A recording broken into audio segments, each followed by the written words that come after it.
It's story time. செயற்கை செந்தியோட பாதுகாப்பு micro ஜாமரால முடக்கப்பட்டது தெரிஞ்சதும் பாபின் என்ன செஞ்சாருன்னு இந்த பகுதியில் பார்க்கலாம். இது வரைக்கும் நம்ம சேனலுக்கு சப்ஸ்கிரைப் பண்ணலைன்னா உடனே சப்ஸ்கிரைப் பண்ணி பக்கத்தில் இருக்கிற பெல் பட்டனை கிளிக் பண்ணுங்க. ஸ்டோரி டைம் தமிழ் சேனலுக்காக உங்களுடன் ரவிசங்கர் பாலச்சந்திரன். கதையை கேட்கலாம் வாங்க. ஒரு ஹைப்பர் லூப்பை பிடிச்சு டெல்லியிலேருந்து சென்னைக்கு பல்தேவ் வந்து சேர்றதுக்குள்ள பிரசன்னா தன்னோட டேபை வச்சு எல்லா பள்ளிகளையும் அது போக வேண்டிய இடத்துக்கு அனுப்பிவிட்டான். ஒவ்வொரு கம்ப்யூட்டர் இருந்த அறையிலையும் 4-5 பள்ளிகள் இங்கே அங்கன்னு ஒளிஞ்சுக்கிட்டு இருந்துச்சு. பாபினும் ஆர்சியும் ரகுவீர் இருந்த அறையிலையும் கைலாஷ் இருந்த அறையிலையும் சுத்தி சுத்தி வந்ததை பார்க்கறதுக்கே பிரசன்னாவுக்கும் ரோஷனுக்கும் வேடிக்கையா இருந்துச்சு. கொஞ்ச நேரத்தில் அவங்க இருந்த இடத்துக்கு பல்தேவ் வந்து சேர்ந்துட்டாரு. அவர் ராகேஷ் கிட்டையும் சிக்கந்தர் கிட்டையும் நான் ஏற்கனவே நம்ம கடற்படையில பேசி 4 நீர்மூழ்கி கப்பல்களுக்கு ஏற்பாடு செஞ்சிட்டேன். கடலுக்கு அடியில செலுத்துற மாதிரி ஒவ்வொரு நீர்மூழ்கி கப்பல்லையும் அணு ஆயுதத்தோட 100 டர்பிடோக்களும் தயாராயிருக்கு. நாம போய் செயற்கை செந்தீவை அழிச்சிட்டு வர வேலை மட்டும்தான் பாக்கி அப்படின்னு சொன்னாரு. ராகேஷ் இப்ப 3 பசங்க கிட்டையும் என்ன பாய்ஸ் எல்லாரும் தயாரா, புகைய போட்டுடலாமா அப்படின்னு கேட்டாரு. அவங்க 3 பேரும் நாங்க ரெடி அப்படின்னு சொன்ன உடனே ராகேஷ் பிரசன்னா கிட்ட செலக்ட் ஆல் ஆப்ஷன் கொடுத்து எல்லா பள்ளியோட வாலையும் வளைக்க சொல்லுப்பா அப்படின்னு சொன்னாரு. பிரசன்னா அந்த அசைன்மெண்ட்டுக்கு ஸ்மோக் பாத் அப்படின்னு ஒரு டைட்டில் கொடுத்திருந்தான். ராகேஷ் சொன்ன உடனே செலக்ட் ஆல் செலக்ட் பண்ணி ஸ்மோக் பாத் ஆப்ஷனை எக்ஸிக்யூட் பண்ண சொன்னான். செயற்கை செந்தீவில் ஆர்சியும் பாபினும் எப்படி தீவோட பாதுகாப்பு குறைபாடுகளை போக்கி தீவை இன்னும் பலப்படுத்தலாம் அப்படின்னு பேசிக்கிட்டு இருந்தப்போ திடீர்னு அவங்க 2 பேருக்கும் கண்ணை எரிய ஆரம்பிச்சுது.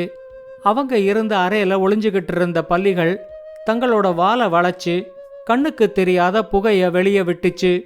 உன் கண்ணு எரியுதா பாபின் அப்படின்னு ஆர்சி கேட்டப்போ ஆமா ஏன் கண்ணு எரியுது, இங்க வந்த பசங்க ஏதோ செஞ்சுட்டு போயிருக்காங்க போல இருக்கு, உடனே நம்ம வெட்ட வெளிக்கு போயிடணும், அறைக்குள்ள இருக்கக்கூடாது அப்படின்னு சொல்லிக்கிட்டே பாபின் எழுந்திருச்சு வெளியே ஓடினாரு. அவரு பின்னாடியே ஆர்சியும் எழுந்திருச்சு அறைய விட்டு வெளியே ஓடி வந்தாரு. அந்த தீவுல இருந்த எல்லா விஞ்ஞானிகளும் அவங்க அறைய விட்டு கண்ணை கசக்கிக்கிட்டே வெளியே ஓடி வர்றது ஆர்சிக்கும் பாபினுக்கும் தெரிஞ்சுது. பாபின் அவங்க கிட்ட யாரும் பயப்பட வேண்டாம், எல்லாரும் கொஞ்ச நேரம் வெட்ட வெளியிலேயே இருங்க, எல்லாரும் அவங்க கண்களை சுத்தமான தண்ணியை விட்டு கழுவிக்கிட்டே இருங்க, நான் நம்ம கிட்ட இருக்கிற ரோபோஸை வச்சு எல்லா அறைகளையும் டீடாக்சிஃபை பண்ணி சானிடைஸ் பண்ணதுக்கு அப்புறமா எல்லாரும் உள்ள போய்க்கலாம், இது ஒரு சின்ன பிரச்சனை தான், இதுக்காக யாரும் பயப்பட வேண்டிய தேவையில்லை அப்படின்னு சொல்லிக்கிட்டு இருந்தாரு. செயற்கை செந்தீவில் நடக்கிற பிரச்சனைகளை எல்லாம் பள்ளிகளோட கண்ணில் இருக்கிற ஹைடென்சிட்டி கேமரா வழியாகவும் பள்ளிகளோட மூக்கு நுனியில இருக்கிற ஹை சென்சிட்டிவ் மைக் வழியாகவும் பார்த்தும் கேட்டும் 3 பசங்களும் என்ஜாய் பண்ணிக்கிட்டு இருந்தாங்க. அப்ப அங்க வந்த ராகேஷ் எல்லா விஞ்ஞானிகளும் அவங்க அறைய விட்டு வெளியே வந்தாச்சு, நம்ம அடுத்த கட்ட ஆபரேஷனுக்கு போலாமா அப்படின்னு கேட்டாரு. பிரசன்னா செலக்ட் ஆல சூஸ் பண்ணி ஹேவ் அ பைட் அப்படின்னு டைட்டில் வச்சிருக்கிற செகண்ட் அசைன்மெண்ட்டை எக்ஸிக்யூட் பண்ண சொன்னான். இப்ப எல்லா பள்ளிகளும் சூப்பர் கம்ப்யூட்டர்லையும் கண்ட்ரோல்ஸ்லையும் வான்மண்டல பாதுகாப்புல இருந்த எல்லா ஒயர்களையும் கடிச்சு குதற ஆரம்பிச்சது. தீவோட பாதுகாப்புக்கு அச்சுறுத்தல் அப்படின்னு பச்சை மாவலி கத்த ஆரம்பிச்சு பாதியிலேயே ஒயர் கட்டானதுனால அப்படியே முடங்கி போச்சு. பாபின் அங்க இருந்த ரோபோக்கள் கிட்ட எல்லா அறைகளையும் டீடாக்சிஃபை பண்ணி சானிடைஸ் பண்ண சொல்லி உத்தரவு போட்டாரு. ஆனா ஏற்கனவே அந்த ரோபோக்களை கட்டுப்படுத்த வேண்டிய கம்ப்யூட்டர் செயலிழந்து போனதுனால ஒரு ரோபோவும் இருந்த இடத்தை விட்டு நகரல. தீவுக்கு ஏதோ பாதுகாப்பு பிரச்சனை அப்படிங்கிறது மட்டும் பாபினுக்கு நல்லா தெரிஞ்சிடுச்சு. ஆனா புகை இருக்கிற அறையில இப்ப போனா தன்னோட கண் பார்வை பறி போயிடும் அப்படிங்கிற பயமும் அவருக்கு இருந்துச்சு.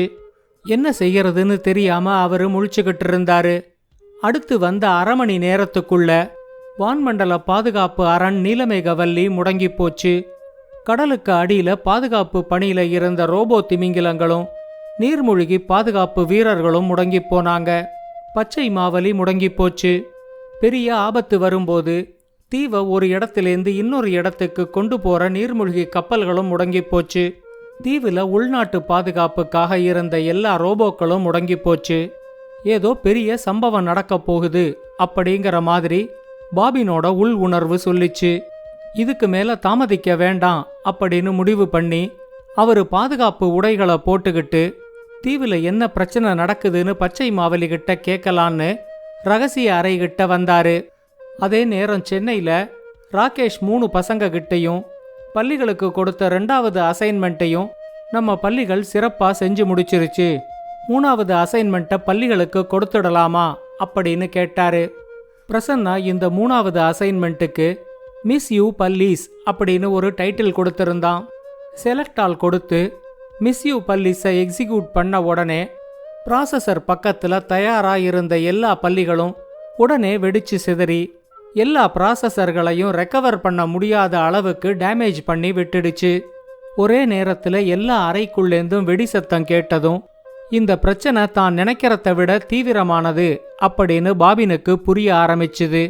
இந்திய கடற்படையை சேர்ந்த 4 நீர்மூழ்கி கப்பல்கள் விசாகப்பட்டினத்திலேருந்து கிளம்பி சென்னை துறைமுகத்துல நிலைநிறுத்தப்பட்டிருந்துச்சு. ஒவ்வொரு நீர்மூழ்கி கப்பல்லையும் அணு ஆயுதங்களை சுமந்துகிட்டு கடலுக்கு அடியில ஏவுகணையா செயல்படக்கூடிய 100 டர்பிடோக்கள் தயாரா இருந்துச்சு. பல்தேவ் அங்க இருந்த கடற்படை அதிகாரிகளுக்கு உத்தரவுகளை கொடுத்தாரு. செயற்கை செந்தீவோட 4 பக்கத்திலேந்தும் 4 நீர்மூழ்கி கப்பல்களை வச்சு அணு ஆயுத ஏவுகணைகளை செலுத்தி ஒரே சமயத்துல செயற்கை செந்தீவை சுமந்துகிட்டு இருக்கிற நீர்மூழ்கி கப்பல்களை தாக்கி தீவை மொத்தமா மூழ்கடிக்கிற திட்டத்தை பல்தேவ் கடற்படை அதிகாரிகளுக்கு விளக்கி சொன்னாரு. முதல் நீர்மூழ்கி கப்பல்ல பல்தேவும், 2வது நீர்மூழ்கி கப்பல்ல சிக்கந்தரும், 3வது நீர்மூழ்கி கப்பல்ல ராகேஷும், 4வது நீர்மூழ்கி கப்பல்ல கைலாஷ், பிரசன்னா, ரோஷன் இந்த 3 பசங்களுமா சேர்ந்து செயற்கை செந்தீவை நோக்கி கிளம்பினாங்க.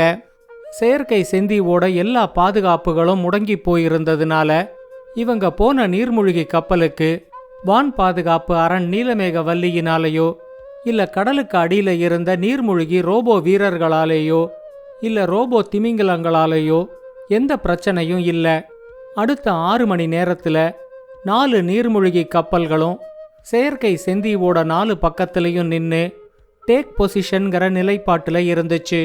இப்ப பல்தேவ் ஒரு உத்தரவு கொடுத்ததும் 4 பக்கத்திலையும் இருந்த 4 நீர்மூழ்கி கப்பல்களும் செயற்கை செந்தீவை சுமந்துகிட்டு இருக்கிற நீர்மூழ்கி கப்பல்கள் மேல டர்பிடோக்களை ஏவி விட ஆரம்பிச்சுது. 1/2 மணி நேரம் கூட இந்த தாக்குதலை செயற்கை செந்தீவால சமாளிக்க முடியல. செயற்கை செந்தீவு இந்து மகா சமுத்திரத்துல இந்தியாவிலேருந்து 10,000 கிலோமீட்டர் தள்ளி அண்டார்டிகாக்கு கொஞ்சம் பக்கத்துல கொஞ்சம் கொஞ்சமா கடலுக்குள்ள மூழ்க ஆரம்பிச்சுது. செயற்கை செந்தீவோட ஸ்டெல்த் டெக்னாலஜியும் இப்ப முடங்கிட்டதுனால அந்த தீவு முழுகறத்தை இந்தியாவோட ரேடார்லேருந்து படம் எடுக்க முடிஞ்சுது. செயற்கை செந்தீவை அழிச்சதை உறுதிப்படுத்திக்கிட்டதுக்கு அப்புறம் இந்தியா அதை உலக நாடுகளுக்கு சொல்லிச்சு. செயற்கை செந்தீவு மூழ்கிறத சேட்டிலைட் வழியா எடுத்த வீடியோக்களையும் ஆதாரமா உலக நாடுகளுக்கு முன்னாடி வச்சுது. உலக நாடுகளோட தலைவர்கள் பல பேர் அறிவியல் வல்லரசான இந்தியாவால மட்டும்தான் செயற்கை செந்தீவை அழிக்க முடியுங்கிறது எங்களுக்கு ஏற்கனவே தெரியும் அப்படின்னு சொல்லி இந்தியாவுக்கு தங்களோட வாழ்த்துக்களை சொன்னாங்க. பத்திரிகையாளர்கள் சந்திப்புல கைலாஷ் கிட்டையும் பிரசன்னா கிட்டையும் ரோஷன் கிட்டையும் நிறைய கேள்விகளை பத்திரிகையாளர்கள் கேட்டு அதுக்கான பதில்களை வாங்கிக்கிட்டாங்க. இவங்க 3 பேரையும் பத்திரிகையாளர்கள் சேர்த்து புகைப்படம் எடுக்க முயற்சி செஞ்சப்போ அங்க திடீர்னு வந்த டோஜோ பள்ளியோட வாலை சென்டர் பண்ணி அலைன் பண்ணது நான் தான், அதனால இந்த வெற்றியில எனக்கும் ஒரு பங்கு இருக்கு அப்படின்னு கத்திக்கிட்டு அதுவும் போட்டோல தலைய காட்டிச்சு. செயற்கை செந்தீவை அழிக்கிறதுக்கு காரணமாயிருந்தது 3 சின்ன பசங்க அப்படின்னு தெரிஞ்சதும் உலக நாடுகள் ஆச்சரியத்தோட உச்சத்துக்கே போயிடுச்சு. இந்திய அரசாங்கத்தோட உயரிய விருதுகள் அந்த வருஷம் பல்தேவுக்கும் சிக்கந்தருக்கும் ராகேஷுக்கும் கிடைச்சிது. வீர தீர செயல்களுக்கான விருதுகள் பட்டியல்ல கைலாஷ் பேரும் பிரசன்னா பேரும் ரோஷன் பேரும் இருந்துச்சு. உலகத்துல இருக்கிற பல நாடுகளோட சிறப்பு அழைப்பு பேர்ல இவங்க எல்லாருமே அடுத்து வந்த 2 வருஷத்துக்கும் பல நாடுகளுக்கும் பயணப்பட்டுக்கிட்டே இருந்தாங்க. இந்த 2 வருஷத்துல உலக அளவில் போதையால் பாதிக்கப்பட்ட எல்லாருக்கும் டாக்டர் ரகுவீரோட அறிவுரைப்படி பாதிக்கப்பட்ட மரபணுக்களை மட்டும் தனியாக பிரித்து அந்த மரபணுக்களுக்கு மட்டும் வேண்டிய சிகிச்சையை கொடுத்து தன்னோட நாட்டு மக்கள் இல்லாமல் உலக மக்கள் எல்லாரையும் காப்பாத்தினதுக்காக உலக நாடுகள் எல்லாம் இந்தியாவுக்கு தங்களோட நன்றியை தெரிவிச்சுது. இந்த கதையை பற்றின உங்களோட கருத்துக்களை ஸ்டோரி டைம் தமிழ் யூடியூப் சேனல்லையும் பாட்காஸ்ட்லையும் பின்னூட்டத்தில் கமெண்ட்ஸாக பதிவு பண்ணுங்க.